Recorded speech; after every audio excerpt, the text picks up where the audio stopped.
মোদি যাবে সেই পথে, হাসিনা গেছে যেই পথে,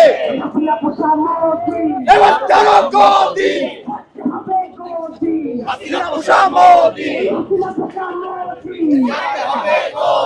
যে ব্যক্তি যে দীর্ঘদিন আসলে সমাজসেবামূলক কার্যক্রম এবং একজন অ্যাক্টিভিস্ট হিসেবে সরব রয়েছে, সেও অনশন করছে এবং হাসপাতালে ভর্তি রয়েছে।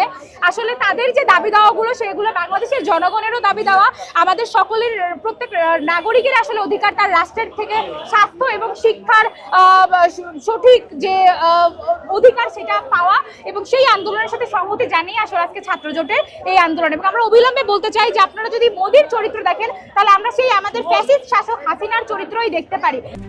RICL TMX, যুগের পর যুগ স্থাপনা থাকে মজবুত।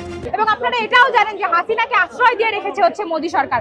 আমরা আজকে এই সমাবেশ থেকে স্পষ্টত বলতে চাই সেই দেশের জনগণের প্রতি যে ভারতের আধিপত্য এবং সম্প্রসারণবাদের শিকার বাংলাদেশের জনগণও। সুতরাং যারা আসলে বাহিরে প্রতিবেশী রাষ্ট্রের উপরে নিপীড়ন চালায়, তারা তাদের নিজেদের ঘরেও নিপীড়ন চালায়, এবং আমরা দেখছি যে সকল ফ্যাসিস্টের চরিত্রই একই। সুতরাং আসলে কাঁটাতার বর্ডার সকল কিছু পেরিয়ে ফ্যাসিস্টদের বিরুদ্ধে যে আন্দোলন, সেটা আমাদের একসাথে গড়ে তুলতে হবে। হাসিনা পোষা মোদি, হাসিনা পোষা মোদি, এই করতে হবে গদি, হাসিনা পোষা মোদি, এই ভারতের বিশ্বনতা, তোমাদের সাথে বাংলাদেশ, তোমাদের সাথে ভারতের বিশ্বনতা, এই ভারতের বিশ্বনতা, বাংলাদেশ তোমাদের সাথে, এই ভারতের বিশ্বনতা, বাংলাদেশ তোমাদের সাথে।